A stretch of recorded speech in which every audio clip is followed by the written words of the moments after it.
महाराज जी, आपने गीता जी का एक श्लोक लिखा है, उसमें कह रहे हैं कि मर्म को न जानकर किए हुए अभ्यास से ज्ञान श्रेष्ठ है, ज्ञान से मुझ परमेश्वर के स्वरूप का ध्यान श्रेष्ठ है, और ध्यान से सब कर्मों के फल का त्याग।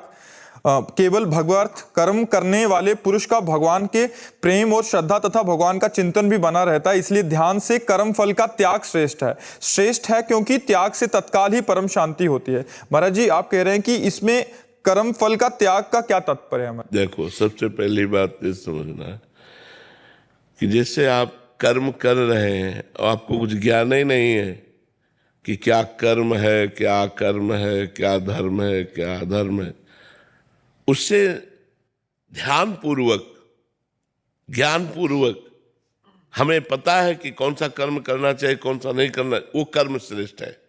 उस कर्म को ध्यान पूर्वक करना, ये भगवान के ध्यान की बात नहीं कर रहे, कर्म विषयक प्रसंग चल रहा है। उस कर्म को ध्यान पूर्वक करना, उसका ज्ञान रखना, तो ज्ञान रखने से ध्यान पूर्वक करना श्रेष्ठ है।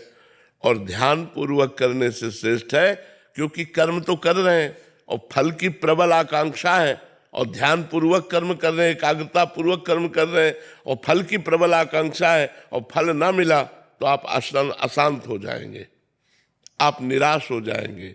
और सच्चा कर्म का फल है सुख दुखे समय कृत्वा लाभा लाभो जया जयो।